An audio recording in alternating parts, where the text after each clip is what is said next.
So Caitlin Clark's long-lost cousin Sonia Citron has had her welcome to the WNBA moment.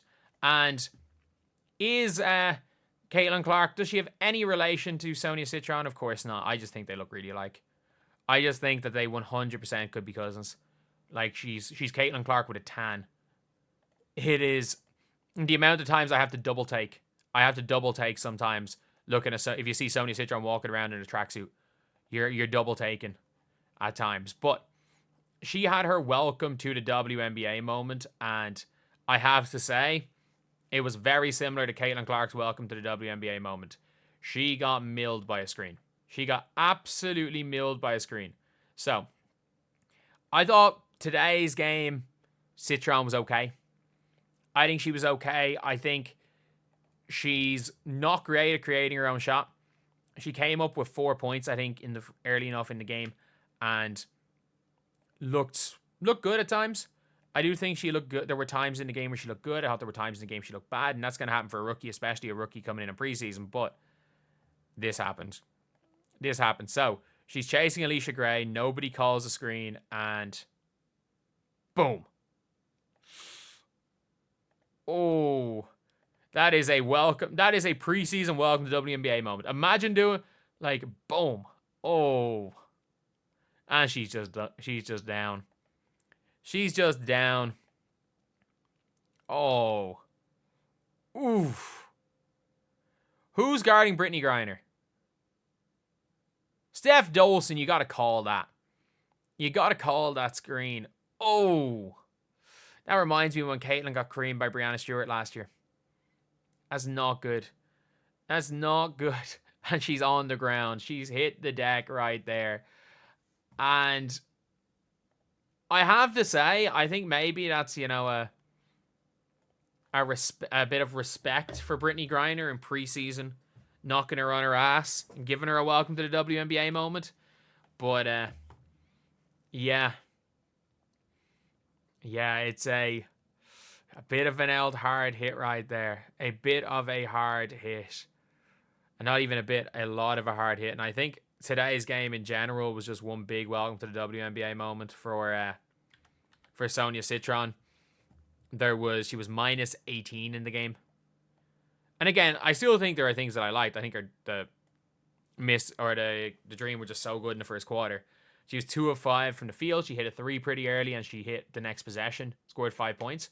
Like, she had 5 points in, like, literally 2 possessions, and that was it. That was it. She did nothing else for the rest of the game, so she didn't really play much in the second half, to be fair. She hardly played in the second half. But yeah, Citron, you can see, again, you can see with these rookies, it's not going to be easy for any of them. It is not going to be easy for any of these players to play in the WNBA, and we saw it last year, and we've heard it from plenty of players. Like, if you've heard it from so many players in the WNBA, how many people had their welcome to WNBA moments by Diana Taurasi knocking them on their ass, or they make a cut and Diana Taurasi hits them with an elbow. Like, you've heard all those stories, and yeah, it was a tough screen. It was a tough screen, and in an all-around okay game by Sonia Citron, I thought she was okay. I thought the Mystics were poor, though. And I do think she's going to get a lot of chances. I stand by the Mystics, even when Shakira Austin and Leah Edwards are back. You have to still consider starting Emily Engstler. Like, I rate Emily Engstler so highly. And you guys are lucky that Grace Berger was gotten rid of this year, because Lynn Dunn getting rid of Emily Engstler and Alana Smith. No. Lynn Dunn getting rid of Engstler and Alana Smith. That was the two perfect players for the Fever. You would not have even needed that. And you've now got, like, Webb's gotten rid of her, but I think Citron is a great pickup for the Mystics. Like, Engstler and Citron as your 2-3 are two such solid players. They both play defense. They're both tough. In Citron's case, I think Citron might end up being their backup point guard. Like, Shug Sutton's not good enough. I don't know if Lucy Olsen's good enough. Sykes, I don't like Sykes as a point guard. Very, very selfish with the ball, but she's not a point guard. She is a kind of spark plug defensive 2 guard.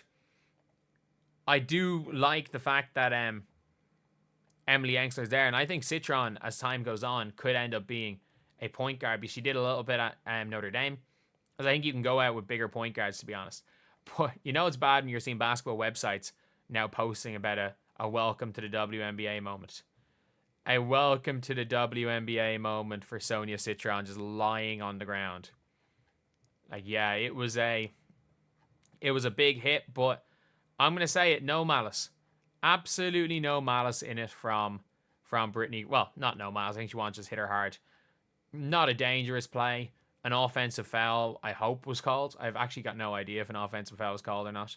But you would hope that an offensive foul was called, because Brittney Griner 100% leaned down and got her. But yeah, it's a... And you know that this type of thing is going to be shared everywhere. And it's funny, the Mystics went out there and tried to be physical with the Fever. Yeah, the Atlanta Dream, they just backed down. They did not even try. However, yeah, I'm so high on the Dream. If Jordan Canada is going to be able to play, if it turns out Jordan Canada did not get hurt badly, I would be even more high on the Atlanta Dream. Like, I would be super duper high on this team if Jordan Canada's healthy. But I'll talk in a video a little bit later. I don't expect that to happen. It looks like an ACL tear. At best case scenario, it's a meniscus tear, I'd say. Actually, no, hyperextension is probably best case scenario for her. But yeah, Sonia, the Mystics, Kiki had a good game. Olsen was poor. I thought Zay Green was poor, regardless of what the box score says. Hugh Sutton kind of is bad. But yeah, the welcome to the WNBA moment in general as well from Sonia Citron, as somebody who looked so good in her first preseason game. I do think there were positives from Citron. I think there were positives, but she looked 100 times better in some other games, or in the first game as she did today. But I have to say, the Atlanta Dream, you got to give the Atlanta Dream credit.